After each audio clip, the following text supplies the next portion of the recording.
Welcome to Huff Goes to the Movies. My name is Eric Huffman II. Most people call me Huff. Some people know that I love going to the movies. Ant-Man and the Wasp: Quantumania hits theaters on February 17th, and because I haven't already reviewed the Ant-Man films on this channel, I decided that now would be the perfect time to revisit both of those films and get reviews up just before the release of the new film. So in my last video, I reviewed the first Ant-Man film from 2015, and now it's time for the second installment.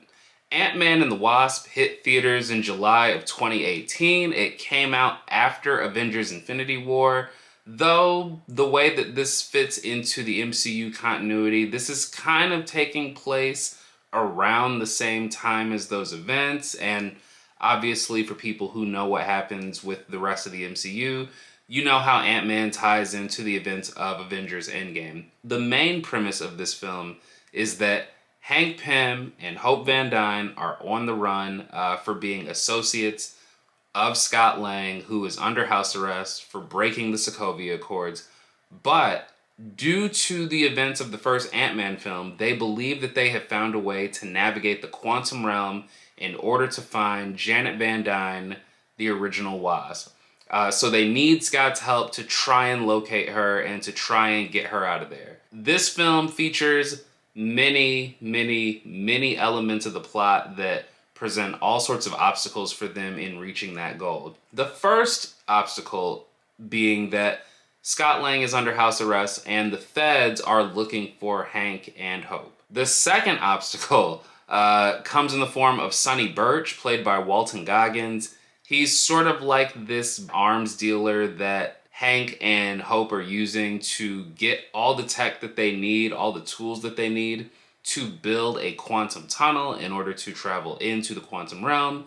But as he learns who they really are, that presents its own set of complications. But the other obstacle that this film presents for our heroes is in the form of Ghost, a villain who has this condition where she sort of phase shifts, so she can turn into solid, she can turn invisible, she can sort of walk through walls and other objects, and she has her own aim as to why she's going after Hank Pym. And with all of these different elements in the plot, it really does make this entire experience a little bit of a letdown. I think that Marvel in the past has really had issues with their second installments of their series. So Iron Man, really good film. Iron Man 2, not so much. Thor, decent. Thor: The Dark World, maybe Marvel's worst film.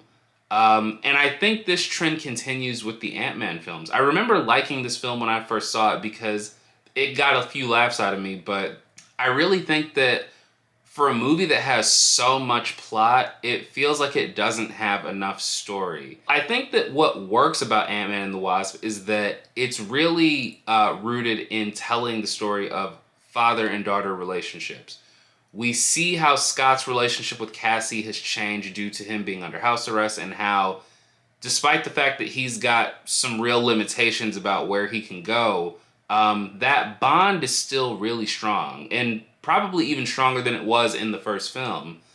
Hope and Hank had their tension in the first film, but now that they're sort of in this predicament together, it's brought them a lot closer together. And the character of Ghost is largely motivated because of the relationship she didn't really get to have with her father. So you have a core there that works, and something that I think is universal enough to bring people in. But when you throw in all these other elements of the plot, like the various bad guys and all these different motivations that they have, a lot of the humor that they throw in this time, some of it feels like they're just rehashing things from the first film, and a lot of it just doesn't land as well. So you've got so much stuff in this movie, not to mention you've got Randall Park playing one of the FBI agents who's assigned to monitor Scott Lang while he's under house arrest.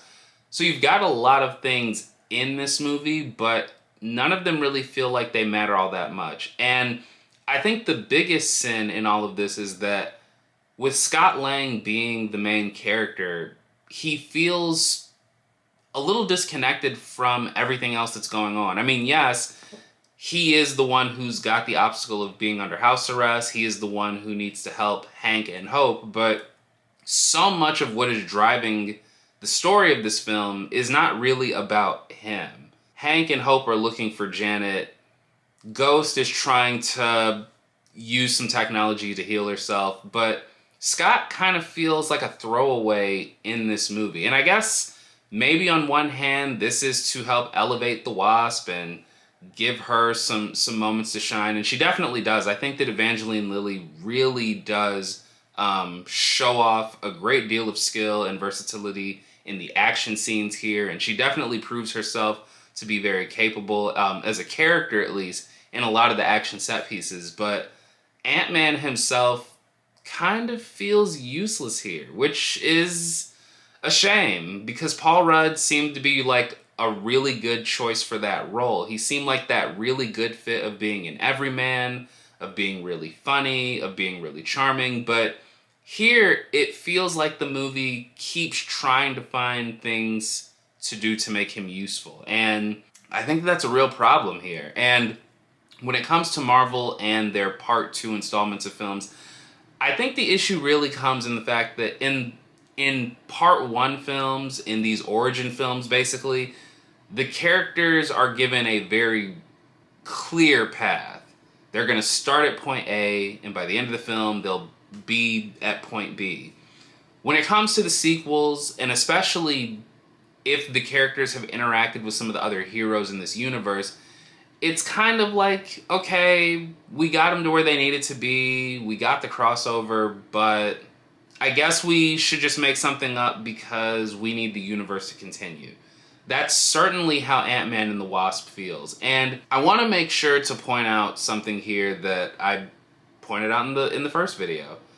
Edgar Wright wrote and was set to direct the first Ant-Man film. He co-wrote the first film, at least.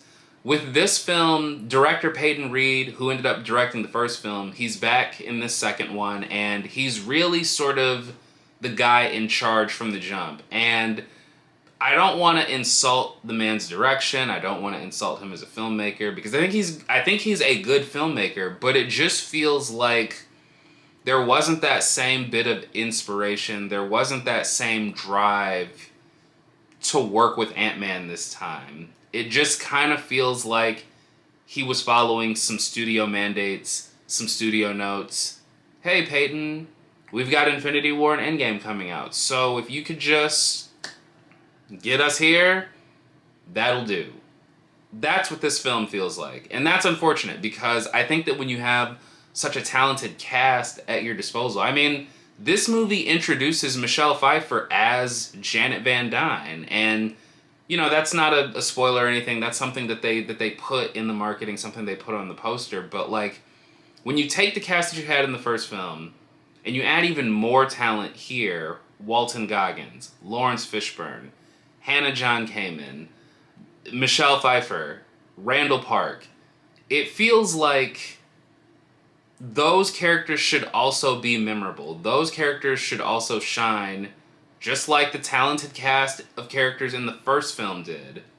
But while it's great to see a lot of these performers on camera and see these performers step into the MCU, it just doesn't feel like they're really adding anything here. And it feels like we're here because of obligation and not because we actually had a story that had to be told and that someone had a very real, strong vision for. So, yeah, Ant-Man and the Wasp, I remember saying that I liked it when I first saw it, but in the years since, I've definitely remarked that this is the Marvel movie that I always forget happened.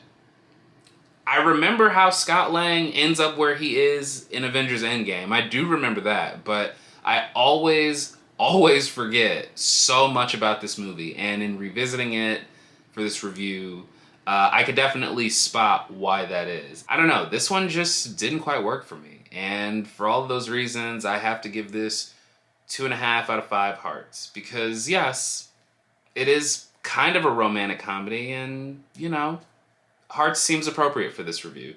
Do me a favor, join me in the comments down below. Let me know your thoughts on Ant-Man and the Wasp. How do you think it compares to the first film? Are you looking forward to Ant-Man and the Wasp: Quantumania? If you like what I'm doing here, go ahead and hit the thumbs up button. And if you have not already, do hit the subscribe button and the bell icon. That way you can stay up to date on everything that I've got going on here at the channel. More reviews are on the way. Thank you for all the support. Once again, my name is Eric Huffman II. Most people call me Huff. Stay sweaty, my friends. I will see you at the movies. Peace.